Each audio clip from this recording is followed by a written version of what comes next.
Welcome to the Fear and Greed Afternoon Report for Wednesday, the 20th of April 2022. I'm Sean Aylmer. Every afternoon we bring you the 5 news items that happened today that you need to know about it. Let's jump into it. Story number 1, the S&P ASX 200 closed up slightly today to 7,569 points. It surged at the opening of trade, but then fell back through most of the day. The main news event was a $20 billion bid for Ramsay Health by a consortium including private equity and super funds.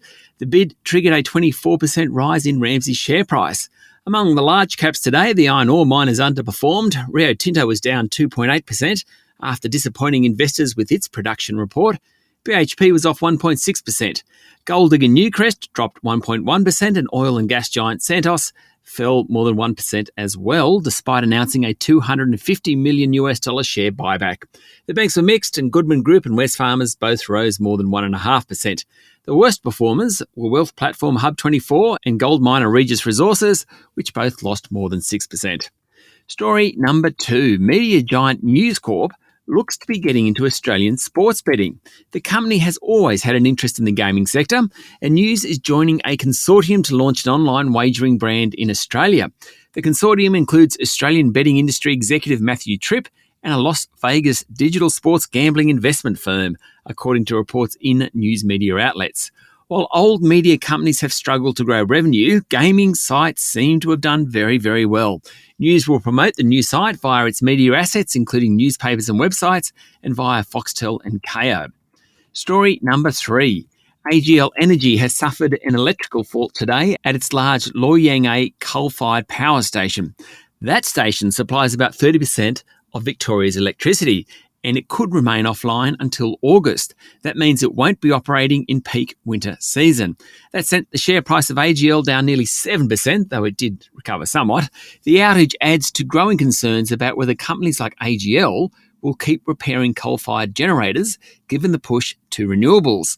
Loy Yang is scheduled to operate until 2040, so this one certainly will be repaired. Story number 4, the Solomon Islands' decision to sign a security pact with China, announced early this morning, has triggered an immediate response from former Foreign Minister Julie Bishop. She called the decision deeply disturbing. Ms. Bishop said the Solomons had been a great friend of the US, and now it appears to be looking toward China. She said the current Foreign Minister, Maurice Payne, should be on a plane to talk to the Solomon Islands government to understand what's been agreed. Prime Minister Scott Morrison signalled that PNG is also facing pressure to sign a security agreement with China as he defended his approach to the Solomon Islands. He highlighted Australia's Pacific Step Up program, which is designed to re-engage with the region. And story number 5 comes from Wall Street.